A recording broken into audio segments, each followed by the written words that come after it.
Well said. Thank you, Mr. Carolla. And Mr. Zimmerman, or Dr. Zimmerman, excuse me, you are now recognized for your opening statement. Mr. Chairman, members of the committee, thank you for inviting me to speak with you about the importance of freedom of speech on college campuses. I begin by making 2 points that are intricately related to the issue.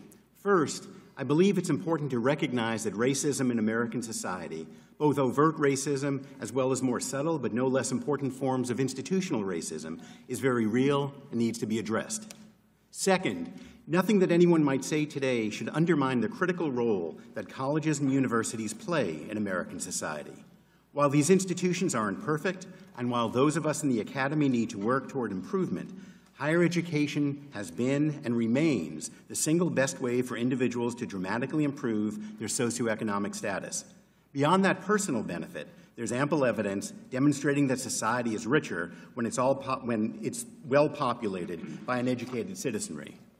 I've spent almost 40 years working at institutions as a faculty member and administrator, promoting the value of a liberal arts education.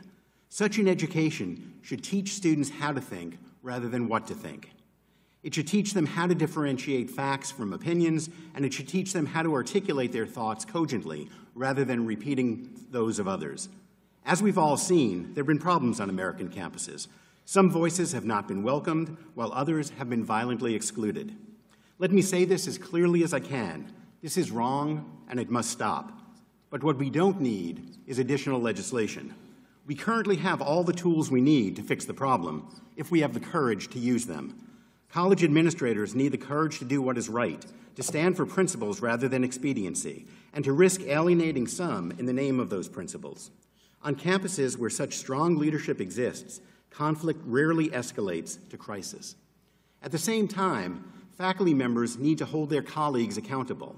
The problems we've seen on campuses are not, I'm confident, supported by the vast number of faculty members.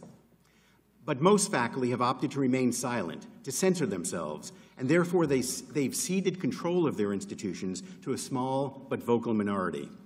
This silence is understandable. Speaking out distracts people from their important work of teaching and scholarship, while often bringing them into conflict with their colleagues. Asking faculty to encourage civil discussion and to celebrate a range of voices and perspectives is asking a great deal of them, more than we see in our political discourse. But if diverse opinions are not celebrated on campuses, where we're supposed to be trafficking in ideas, I doubt they'll find any welcoming environment. When we shut out voices, we shut out ideas, and serious consequences ensue.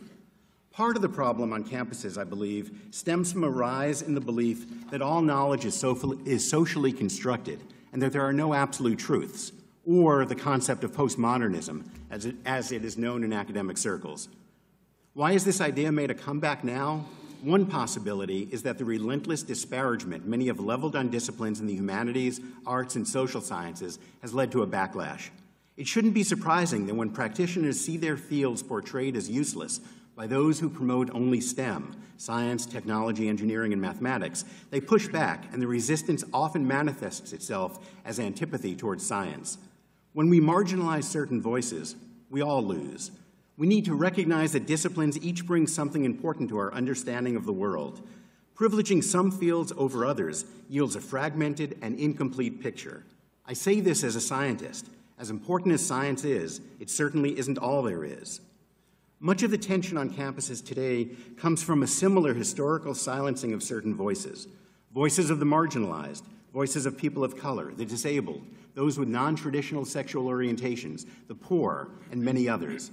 As these individuals rightfully try to insert their voices into conversations, tensions arise. But these voices deserve to be a part of the conversation. The comparison between racism, sexism, homophobia, and other equally terribly discriminatory behaviors and a lack of appreciation for certain academic disciplines should be seen only as a metaphor. In the former case, people's lives and their experiences are discounted. Without those voices, we all suffer. Obviously not equally, but we all suffer.